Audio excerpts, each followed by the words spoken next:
आता, क्योंकि वो समझता है कि ये जो भी है सब प्रभु की कृपा से मुझे मिला है, उनकी कृपा से मिला है। बड़े आनंद के साथ, बड़े भाव के साथ वो ईश्वर का धन्यवाद देता है। पर दक्ष तो अहंकारी है। एक सभा थी, सब वहां पहुंचे, सबने दक्ष को प्रणाम किया। शंकर जी आसन पे बैठे थे। रिश्ते में दक्ष ससुर जी लगता है, तो शिव जी नहीं उठे। दक्ष को बड़ा बुरा लगा और दक्ष ने श्राप दे दिया, सभ्यों की सभा में कोई असभ्य आ जाए तो पूरी सभा खराब हो जाती है। अब सब एक दूसरे का मुंह देखने लगे, यहाँ कौन असभ्य बैठा है भाई?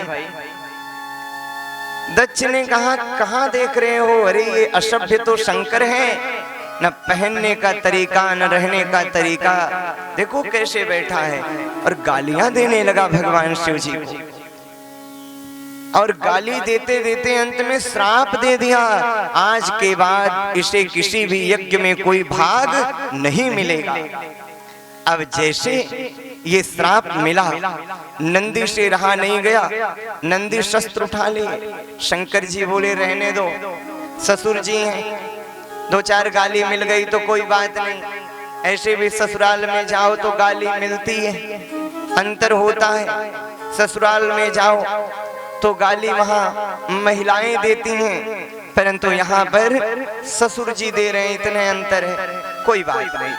शंकर जी कौन है? बोले प्रसन्नाननम नीलकंठम दयालम, हर स्थिति में जो प्रसन्न है। पर दक्ष यहाँ तक भी रुका नहीं, शंकर जी को नीचा दिखाने के लिए दक्ष ने बृहस्पति सौ नामक यज्ञ किया। उस यज्ञ में सबको तो भाग मिला, पर महादेव को कोई भाग नहीं मिला, निमंत्रण नहीं मिला। यज्ञ का मतलब है कल्याण, यज्ञ से कल्याण होता है, पर उस यज्ञ का क्या मतलब जिस यज्ञ में शिव ही ना आमंत्रित हो तो कल्याण कहां से होगा? दक्ष ने सबको बुलाया, पर अपनी बेटी सती को नहीं बुलाया। आकाश मार्ग से विमान जा रहा था, सती ने कहा, महादेव आज विमान जा रहा है, लोग कहाँ जा रहे हैं? महादेव ने कहा, कोई बात नहीं देवी, तुम तो बैठ के कथा सुनो, ये सब अपने काम पे जा रहे हैं। नहीं नहीं, आप बताइए ना विमान कहाँ जा रहे हैं लोग? शिव जी ने कहा, तुम्हारे पिता के घर यज्ञ हो रहा है, उसी यज्ञ में सभी लोग जा रहे हैं। सती जी ने कहा, पिता के घर यज्ञ है और बेटी ना जाए, ऐसा तो हो नहीं सकता, चलो शिव जी हम भी चलें। शंकर जी ने कहा, कोई बुलावा आया था, कोई आमंत्रण आया था, किसी ने बुलाया था?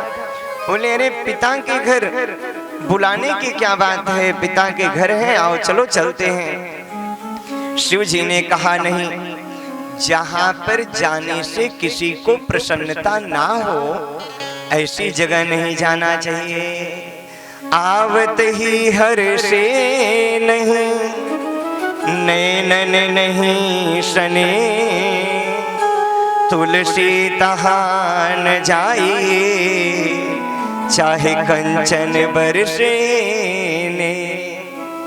जहाँ जाने पर किसी को प्रसन्नता ना होना बंधुओं, वहां मत जाना, चाहे सोने की बरसात ही क्यों ना हो रही हो। पर शिव जी की बात आज सती को समझ में नहीं आया और सती जाने को तैयार हो गई।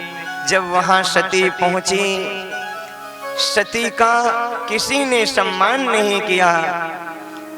सारी बहनें सती को मिली, बहनों ने कहा, अरे सती तू तो बिना बुलाए आई है, पर आ गई, चल कोई बात नहीं। एक ने कहा, अच्छा अभी बता, तेरा पति घर वर बनाया के श्मशान में ही रहता है? और एक बहन ने कहा, कपड़े वपड़े पहनता है कि अभी ऐसे ही घूमता है? बहनों ने सती का बड़ा मजाक उड़ाया है। सती सोचने लगी, आखिर में यहाँ लोग मुझे समझ क्यों नहीं पा रहे हैं। उसी समय उनकी माता आती हैं और माता आकर के सती को हृदय से लगाती हैं। सादर भलहि मिली एक माता, सादर भलहि एक माता, सादर भलहि एक माता। भगिनी मिलहि बहुत मुस्काता, भगिनी बहुत मुस्काता, भगिनी बहुत मुस्काता। एक माँ थी जो कहती है बेटी तेरा कोई सम्मान करे ना करे, पर जब तक माँ है अपने बेटी का सम्मान करेगी। आजा बेटी। सती ने कहा माँ पहले मैं जाऊंगी यज्ञ कुंड के पास, देखूंगी कि वहां मेरे पति का भाग है कि नहीं, मेरे पति की सेवा है कि नहीं। पति का अपमान होगा तो मेरा भी अपमान होगा। ये है हमारे देश की मर्यादा, हमारे भारतवर्ष की मर्यादा है। नारी के लिए पति ही परमेश्वर के समान हुआ करता है। आज बड़े आनंद के साथ सती यज्ञ कुंड के पास आती हैं और जब आकर के देखती हैं तो छोटे छोटे देवताओं का भाग है, छोटे छोटे देवताओं को भाग मिला है, पर महादेव का कोई भाग नहीं, महादेव की कोई पूजा नहीं, कोई सेवा नहीं। और सभी लोग शंकर जी की निंदा कर रहे थे। दक्ष भी बैठ करके निंदा कर रहा था। और देखिए शिव की निंदा, नारायण की निंदा सुनने मात्र से, हरिहर निंदा सुने जो काना उसे गौ हत्या के समान पाप लगता है। अगर कोई भी हरि और हर की निंदा करे और उसे जो सुनता है उसे गौ हत्या के समान पाप लगता है, अपराध होता है। सती ने सुना तो सती ने डांट करके सारे सभासदों से कहा सुनो, आज जो भी मेरे शिव की निंदा करते हैं और अपने दक्ष को भी, अपने पिता को भी फटकार के कहती हैं ये शरीर आपके द्वारा उत्पन्न है, जब मैं यहाँ से जाऊंगी ना तो मेरे शिव मुझे बुलाएंगे दक्ष पुत्री, तो मुझे लगेगा कि मेरा जन्म उसके द्वारा हुआ है जो एक शिव द्रोही है, जो शिव से द्रोह करता है। आज माँ ने सबको फटकार के कहा है सुनहु सभासद सकल मुनिंदा, सुनहु सभासद सकल मुनिंदा, सुनहु सभासद सकल मुनिंदा। कहीं सुनी जिन शंकर निंदा, कहीं सुनी जिन शंकर निंदा, कहीं सुनी जिन शंकर निंदा। सुनहु सभासद सकल मुनिंदा, कहीं सभासद सकल मुनिंदा, कहीं सभासद सकल मुनिंदा। माँ को क्रोध आया। उसी समय माँ ने अपने दाहिने अंगूठे के पैर के अंगूठे को धरती पे कुरीदा है, योगाग्नि प्रकट हो गई। और उसी समय माँ ने अश कही जोग यज्ञ तनु जारा, अस कही योग यज्ञ तन जारा, अस कही योग यज्ञ तन जारा। भयो सकल मख हाहाकारा, भयो सकल मख हाहाकारा, भयो सकल मख हाहाकारा। यही कारण हिम गिर गृह जाई, यही कारण हिम गिर गृह जाई, यही कारण हिम गिर गृह जाई। जन्मी पार्वती तन पाई, जन्मी पार्वती तन पाई, जन्मी पार्वती तन पाई। माँ ने अपने शरीर के योगाग्नि को से जैसे भस्म किया है। एक बात है, मरत सती हरिशन बर मांगा, मरते समय सती ने बर मांगा था क्या कि जन्म जन्म शिव पद अनुरागा, जन्म जन्म में मेरा स्नेह भगवान शिव से रहे। और इसी कारण से माता सती हिमालय के वहां हिमालय कन्या पार्वती बन के प्रकट होती। अब इधर सती ने शरीर को भस्म किया और जब ये समाचार शिव जी को मिला तो शिव जी को क्रोध आया। शिव जी ने वीरभद्र को भेजा, वीरभद्र जी आए, यज्ञ को विध्वंस कर दिए और दक्ष के सर को काट करके अग्निकुंड में स्वाहा। और जितने सभासद थे जो भगवान शिव के निंदा कर रहे थे, भृगु जी की दाढ़ी उखाड़ लिए, पूखा के दांत तोड़ दिए, जो जैसा किया था उसे दंड मिला। वीरभद्र ने सबको दंडित किया। वहां पे नारायण और ब्रह्मा जी नहीं गए थे, क्योंकि इन्हें पता था जिस यज्ञ में भगवान शिव की पूजा नहीं होगी वो यज्ञ कभी पूरा हो नहीं सकता। हर यज्ञ में भगवान शिव की आराधना होती है, बिना शिव के कल्याण होने वाला नहीं है। अंततोगत्वा सभी भगवान शिव के पास आए। शिव भगवान आज सती के विरह में ऐसे व्याकुल हुए, पहुंचे और सती के जले हुए शरीर को शिव जी लेकर के घूमने लगे। संहार का देवता जब मोह में पड़ जाएगा तो सृष्टि का संतुलन बिगड़ जाएगा। नारायण प्रभु अपने चक्र से सती के शरीर के 51 टुकड़े करते हैं और वो टुकड़े भारतवर्ष में जहां जहां गिरे वहां वहां एक एक शक्तिपीठ की स्थापना हो गई। भारत में 51 शक्तिपीठ है। हिंगलाज भवानी पाकिस्तान में है, पहले वो भी भारत में ही थी, बंटवारे के बाद पाकिस्तान में चली। तो बंधुओं, कहने का अभिप्राय, भगवान शिव को वियोग हो गया। सती के मरने के बाद भगवान का वैराग्य ऐसा आया कि शिव जी समाधि में चले गए। और जिस समय शिव जी समाधि में गए, अब उन्हें गृहस्थी से कोई मतलब ही नहीं था, क्योंकि वो समझ गए, देख लिया संसार हमने, देख लिया सब मतलब के यार हमने देख लिया, वो समझ गए। और अंत में समाधिस्थ हुए। एक तारकसुर नाम दैत्य का जन्म होता है। बड़ा अत्याचारी था, वरदान मांगा था कि शिव के तेज से पुत्र होगा तभी मेरी मृत्यु होगी। अब इसके लिए तो शिव जी को विवाह करना पड़ेगा। अब शिव जी विवाह किससे करें और इन्हें जगाए कौन, इन्हें जगाएगा कौन, अब क्या हो। तो इसके लिए देवताओं ने आपस में मंत्रणा की और सभी ने कामदेव को तैयार किया। कामदेव भगवान शिव जी के पास पहुंचा। भगवान शिव जी की तपस्या में विघ्न डालने के लिए जैसे कामदेव पहुंचा और मन में सोचा कि अब मैं शिव के पास जा रहा हूं, उसके पास जो परम वियोगी है, और जो परम वियोगी है, जो योगी है, उसके मन में मैं क्या राग उत्पन्न करूंगा, आज तो मेरा मरण निश्चित है। पर कामदेव संसार के हित के लिए अपने प्राण को आज दांव पे लगा लिए थे और पहुंचते हैं, अपने 5 सम्मोहन बाणों को तैयार करते हैं और पुष्प बाण शिव जी के ऊपर छोड़ देते हैं। जैसे बाण भगवान शंकर को लगा, भगवान शंकर का ध्यान क्षुब्ध होता है और भगवान तुरंत नेत्र खोल के देखे तो वहां महाराज सुंदर सुंदर पुष्प हैं जो बसंत ऋतु में। प्रभु ने मन में सोचा क्या बसंत आ गई,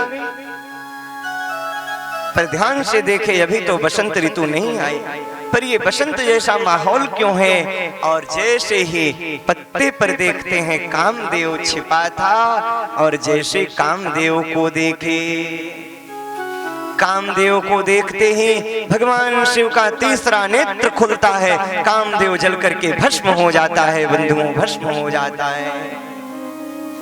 जब शिव तीसर नयन उघारा, जब शिव तीसर नयन उघारा, जब शिव तीसर नयन उघारा, चितवत काम भयो जरि छारा, चितवत काम भयो जरि छारा, चितवत काम भयो जरि छारा। इधर कामदेव भस्म हो गया।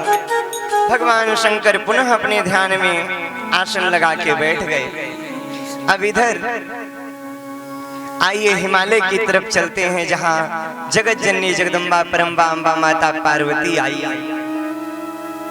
माता पार्वती का प्राकट्य हम सुनेंगे।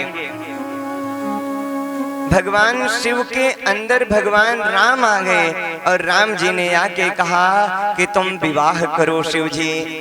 शिव जी ने कहा ऐसे मैं इच्छा में तो नहीं था विवाह करने के पक्ष में, परंतु नीति कहती है माँ तो पिता प्रभु गुरु के बानी, बिनहि विचार करें शुभ जानी। माता पिता गुरु के वचनों पर विचार नहीं करना चाहिए, उसे शुभ जान के कर लेना चाहिए। और आपकी इच्छा है तो मैं अवश्य विवाह करूंगा।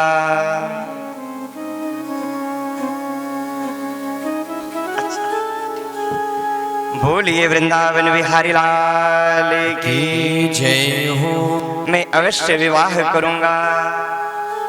शिव जी विवाह के लिए उद्यत हो गए, देवता लोग आ गए।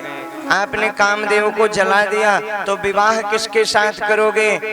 कहने लगे देखो थोड़ा सा अंतर है। क्या अंतर? ये है कि दुनिया विवाह करती है काम की इच्छा से, पर ये शिव विवाह करेगा राम की इच्छा से, प्यारे राम की इच्छा से, क्योंकि मेरे राम जी ने कहा है। इधर शिव जी विवाह के लिए तैयार हो गए। इधर भगवान पार्वती के दिव्य स्वरूप का वर्णन हुआ है, चर्चा हुई है।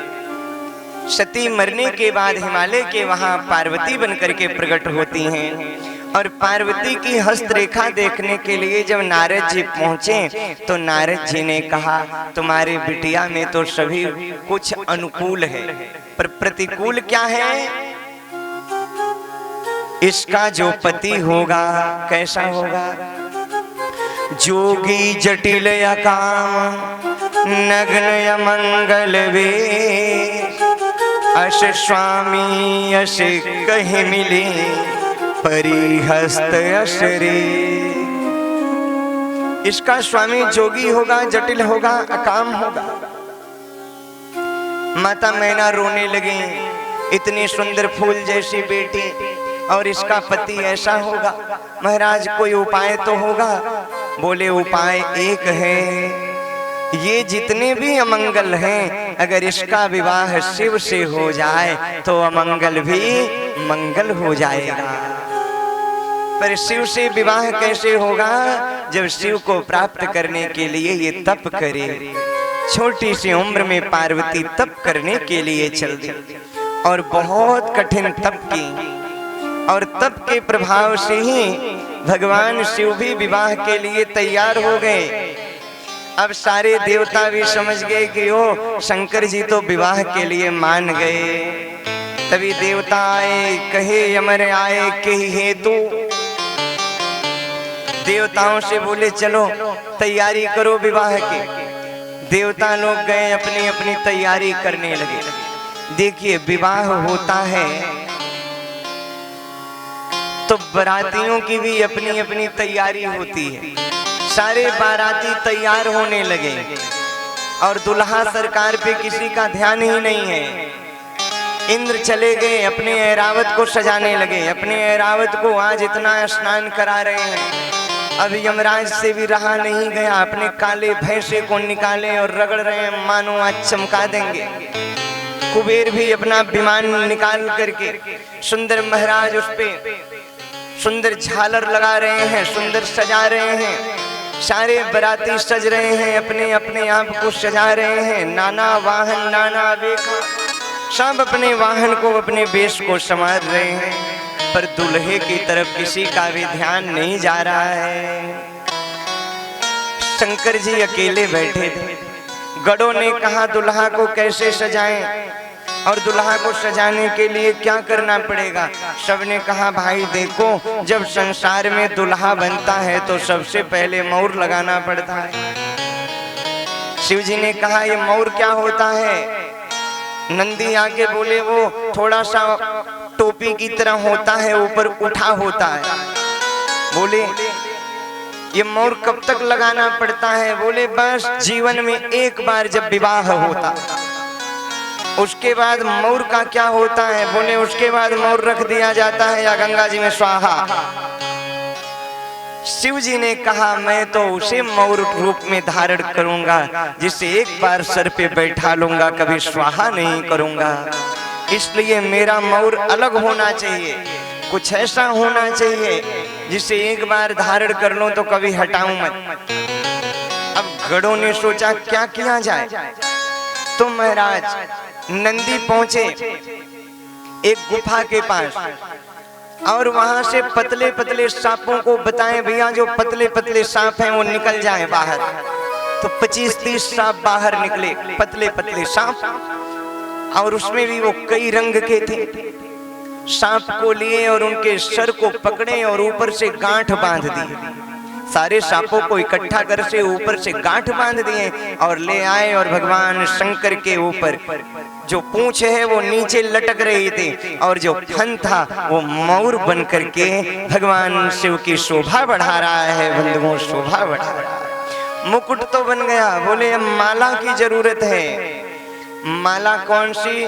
बोले ऐसे तो स्वर्ण की माला लोग धारण करते हैं। शिव जी ने कहा नहीं, मुझे स्वर्ण की माला नहीं चाहिए, मेरी माला भी ऐसी हो जो सबसे अलग हो। सांपों की माला, बिच्छू के कुंडल। एक ने कहा जब दुनिया में व्यक्ति दूल्हा बनता है तो जाता है नेक अपना मेकअप इत्यादि कराता है, फेशियल मसाज कराता है। बोले शिव जी हमारा मसाज फेशियल कैसे होगा? उसी समय एक गया और चिता के भस्म लेकर के आया और खूब रगड़ दिया भगवान शंकर के ऊपर। इसका भी एक कारण है, जीवन में कितना भी फेशियल मसाज करो पर शरीर की 3 गति है।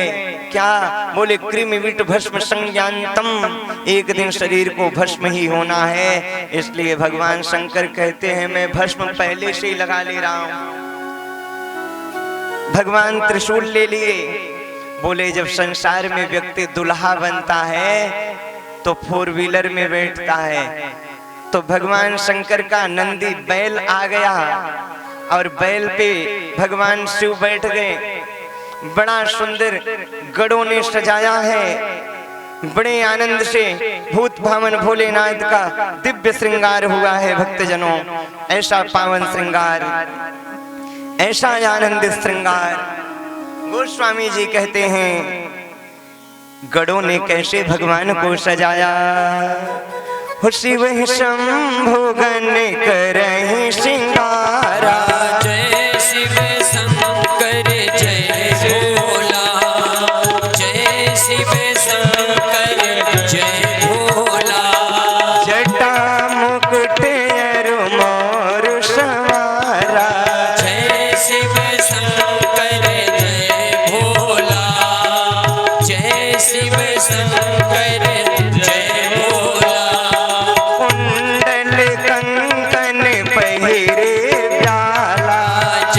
शिव शंकर जय भोला, जय शिव शंकर जय भोला। तन विभूति पट के हरि छाला, जय शिव शंकर जय भोला, जय शिव शंकर जय भोला। अद्भुत श्रृंगार बाबा का हो रहा है। ऐसा श्रृंगार बाबा के शीश पे, ललाट पे चंद्रमा, बाबा के सिर पे गंगा, 3 नेत्र हैं। यज्ञोपवीत भी बाबा ने सर्पों का धारण किया। बड़ा सुंदर श्रृंगार। अब ऐसे दुल्हा को जैसे सब बारातियों ने देखा, बाराती मन में सोचने लगे हो इनके साथ चलेंगे तो कोई पूछेगा भी नहीं, कोई जलपान के लिए भी नहीं पूछेगा। ब्रह्मा जी बोले देखो भाई अब इन्हें हम मना तो नहीं कर सकते क्योंकि विवाह इन्हीं का है, और ज्यादा मना किए तो ये कहेंगे जाओ तुम लोग विवाह करो, मैं ही नहीं करूंगा, तो क्या होगा।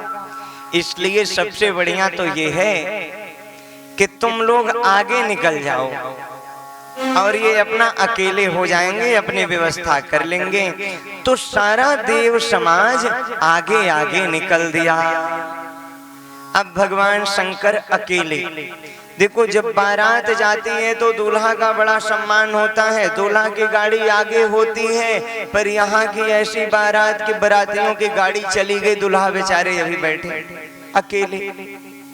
गढ़ों ने कहा, शिव जी क्या हमें अकेले चलना पड़ेगा? शिव जी ने कहा, नहीं, अपना भी तो समाज है ना, अपने समाज को बुलाओ।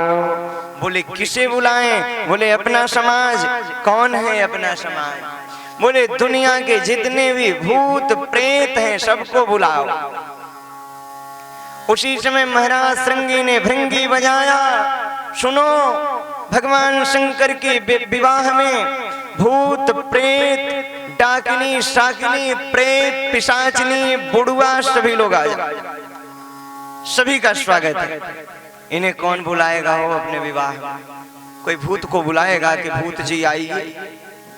भूत जी सोचे कि चलो, आज तक किसी विवाह में मुझे निमंत्रण नहीं मिला, कम से कम एक विवाह में मिला तो सही,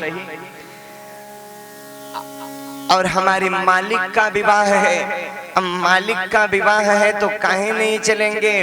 अब दुनिया के जितने भी भूत प्रेत थे, कोई गोरे हैं, कोई काले हैं, कोई छोटे हैं, कोई बहुत मोटे हैं, कोई बड़े हैं, किसी के पास हाथ है, किसी के पास हाथ भी नहीं है, किसी के आंख, किसी के पास आंख भी नहीं है। नाना वाहन नाना वेखा, ऐसे ऐसे वाहन पे बैठ के ऐसे ऐसे वेश को बना करके भूत प्रेत आए। क्यों आए? क्योंकि भगवान शंकर ने आदेश दिया है, शिव अनुशासन सुनि सब आए, रघुपद जलज शीश तिन्हनाए,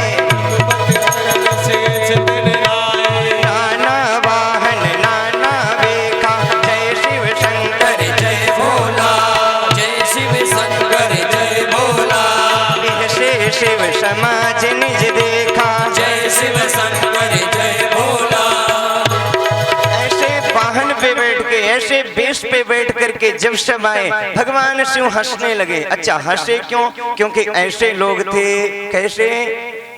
को मुखहीन विपुल मुख काहू, जय शिव शंकर जय भोला, जय शिव शंकर जय भोला। बिनु पद कर को बिनु पद बाहू, जय शिव शंकर जय भोला, जय शिव शंकर जय भोला। विपुल नयन को नयन विहीना, जय शिव शंकर जय भोला, जय शिव शंकर जय भोला। हृष्ट पुष्ट को गति तन कीना, जय शिव शंकर जय भोला, जय शिव शंकर जय भोला। ऐसी बारात दुनिया की आ रही है। किसी के पास मुख है तो किसी के पास एक भी मुख नहीं, तो कहीं बहुत से मुख हैं, कहीं बहुत से हाथ हैं तो कहीं हाथ ही नहीं है, कहीं पैर तो कहीं पैर ही नहीं। सभी देखे, एक तो महाराज न हाथ है न पैर है, वो ऐसे लुढ़क रहा है। लोगों ने कहा, श्रीमान जी आपका परिचय? बोले मैं हूँ रोलर। बोले मतलब? बोले जब सड़क बनती है तो पहले रोलर चलती है ताकि गिट्टी दब जाए, तो जब शिव जी की बारात चलेगी तो सबसे पहले मैं चलूंगा ताकि रास्ता सुंदर बन जाए, साफ हो जाए, तो मैं चलूंगा। भगवान शिव जी अपने समाज को देख करके हंसने लगे और भगवान के समाज को। अच्छा, जब सब लोग आए, हर हर महादेव, हर हर हर हर बम बम बम बम। बारातियों ने, देवताओं ने देखा, भैया ये आवाज कहां से आई? पीछे मुड़ के देखे तो बारात आ रही है। देवताओं की पत्नियों ने, देवियों ने देखा, राम राम, जस दुल्हा तस बनी बराता। जैसा दुल्हा वो ऐसी बारात बन गई। अब जोड़ा बन गया। ब्रह्मा जी बोले, देखो इनके साथ जाओगे तो पानी नहीं मिलेगा, इसलिए जल्दी चलो। देवता जल्दी जल्दी चलने लगे। ब्रह्मा जी सबको सजग कर दिए, वहां जाना और पहला काम जल्दी जल्दी खा पी लेना। क्यों? क्योंकि जब ये बारात पहुंचेगी तो फिर कुछ खाने पीने को मिलने वाला नहीं है, और जो मिले वही खा पी लेना। ये नहीं कहना कि मुझे तो लेमन टी चाहिए, मुझे तो ये चाहिए। हाँ, जो मिले वो पा लेना। क्योंकि बारात पहुंचने के बाद कुछ मिलने वाला नहीं है। सभी जल्दी जल्दी दौड़े दौड़े चल दिए। अब इधर महाराज अकड़ बकड़ बम बम करते करते बाबा के भी सारे बाराती चलने लगे और बड़े आनंद से भगवान शिव जी की बारात जा रही है। दुनिया में 2 विवाह ऐसे हुए। राम जी के विवाह में दुल्हा पहले पहुंच गए, बाराती बाद में पहुंचे, और शिव जी के विवाह में बाराती पहले पहुंच गए, दुल्हा बाद में पहुंचे। ये 2 विवाह ऐसे हुए हैं। अब जैसे ही महाराज बाराती पहुंचे तो अगुवानी करने के लिए जो लोग खड़े थे वो इंद्र को देखे। पहले इंद्र पहुंचे, लोगों को लगा वो दुल्हा तो बड़ा सुंदर है, हो देखो कितना बढ़िया दुल्हा है। लोग इंद्र को माला पहना के बोले दुल्हा सरकार की जय। इंद्र बोले नहीं नहीं, हम दुल्हा थोड़ी हैं। बोले तो आप कौन है? बोले हम तो नौकर चाकर हैं। लोगों ने कहा हो जब नौकर चाकर इतना सुंदर है तो दुल्हा न जाने कितना सुंदर होगा। कुबेर जी पहुंचे, लोगों को लगा कि यही दुल्हा होगा। आप दुल्हा हैं श्रीमान जी? बोले नहीं नहीं, हम दुल्हा थोड़ी हैं। फिर बोले हम तो उनके कोषाध्यक्ष हैं, धन का लेखा जोखा देखते हैं, हिसाब किताब रखते हैं। उसी समय महाराज नारायण जब पहुंचे, सबको लगा ओ इतना सुंदर कोई नहीं, यानी दुल्हा यही है। बोले नहीं नहीं, हम तो दुल्हा के मित्र हैं। हिमालय के वहां के सारे लोग सोचने लगे जब बाराती लोग इतने सुंदर हैं, नौकर चाकर इतने सुंदर हैं, तो दुल्हा न जाने कितना सुंदर होगा। सभी लोग दुल्हा को देखने के लिए टकटकी बांधे बैठे थे। बोले दुल्हा कहाँ है? बोले दुल्हा अभी अपना समाज लेके आ रहे हैं। अब दुल्हा का जो समाज था भूत प्रेत आनंद से जा रहे थे। हिमालय ने जगह जगह सारी व्यवस्था कराई थी, बारातियों को कोई दिक्कत ना हो, कोई परेशानी ना हो, इसलिए जगह जगह खाने पीने की व्यवस्था थी। तो जब देव समाज पहुंचता था तब तो खिलाने पिलाने में कोई दिक्कत नहीं, क्योंकि पंगत लग गई, सभी बैठ के पाली। पर जब ये भूत प्रेत पहुंचे न हो तो जो भंडारी थे, जो खिलाने पिलाने वाले थे, वो बेचारे आश्चर्य में हो गए कि कैसे खिलाएं। क्यों? क्योंकि एक के पास गए तो बोले को मुखहीन, मुख ही नहीं था। बोले कितनी पत्तल रखें? मुख नहीं था, हाथ से हिला दिया, मुख नहीं है, पत्तल मत रख। दूसरे के पास गए, बोले विपुल मुख काहू, बहुत से मुख थे। बोले कितने पत्तल रखे? बोले जितना मुंह उतना पत्तल रख। कहीं गए न मुख है, न हाथ है, न पैर है। बोले क्या करें? वो हिल डोल गया। वो सब समझ नहीं पाए कि कैसे खिलाएं इन्हें। नारद जी आए, नारद जी ने कहा सुनो, जो देव समाज है उन्हें तो पंगत में बैठा के भोजन कराओ, और इन्हें क्या करना है, इनके लिए बढ़िया से व्यवस्थित करा करके पात्र में सब कुछ सजा करके रख दो, और ये अपने हाथ से ले ले करके खा लेंगे, इन्हें तुम परोस नहीं पाओगे। अच्छा, उनके लिए सज गया। शिव जी के जितने बाराती थे, गढ़ थे, सब अपने हाथ से निकाल निकाल करके खाने लगे। जो देव समाज था, जो संत समाज था, वो पंगत में बैठ करके खाया। अच्छा, शंकर जी ने कहा इसी सिस्टम का आगे चल करके कलयुग में नाम पड़ जाएगा बफर सिस्टम। बोलो राधे राधे। तो आज भी जो संत समाज है, देव समाज है, वो पंगत में बैठ करके भोजन करते हैं, और जो महाराज शिव जी के गढ़ वाले हैं न बैठने का, वो जूता चप्पल पहन करके चकाचक खा रहे हैं। बोलो राधे राधे। हर हर हर हर। बड़े भाव से बाराती सभी पहुंच गए हिमालय की नगरी में। जब बाराती पहुंच रहे थे तो क्या हुआ, भूत प्रेत सोचे हम भी नाच रहे हैं, और नाचते नाचते अगर शिव जी हमें देख लेते तो कितना बढ़िया रहता, इसलिए सभी नाच रहे थे। तो भगवान शंकर भी अभी तो सामने बैठे थे, अब अपना मुख बैल के पूंछ के तरफ कर लिए और देखने लगे। भूत प्रेत बड़े आनंद से नाच रहे थे और नाचते गाते आनंद मनाते विवाह की वो पावन सी बारात पहुंच गई हिमालय की नगरी में। जब बारात आती है तो सबसे पहले छोटे छोटे बच्चे देखते हैं। बच्चे आए, दुल्हा को देख के गए और अपने अपने घर के किवाड़ सभी ने बंद कर लिया। घर के लोग बोले क्या हुआ? बोले राम राम, ऐसे दुल्हा को देख करके जो जीवित रह गया समझ लो उसके बड़े पुण्य जागृत हैं। अब जैसे ही द्वार पूजा के लिए, अगवानी के लिए, परिछने के लिए दुल्हा सरकार आए, अब माता मैना ने देखा अब हमारे बीच दुल्हा सरकार विराज रहे हैं, दुल्हा सरकार आ रहे हैं, अगवानी हो रही है, माता मैना परिछने को तैयार है। बाबा की बड़ी प्यारी सी बारात, सुंदर सी बारात हिमाचल नगरी को प्रस्थान कर रही है। अब हम सभी वो उत्सव मनाएंगे भगवान शंकर के विवाह का, आप सभी दर्शन करेंगे। बाबा की अद्भुत बारात, पावन सी बारात जैसे पहुंची, बारात जा रही है। आइए हम सभी भी बाबा के बारात में सम्मिलित हो जाते हैं मन के द्वारा।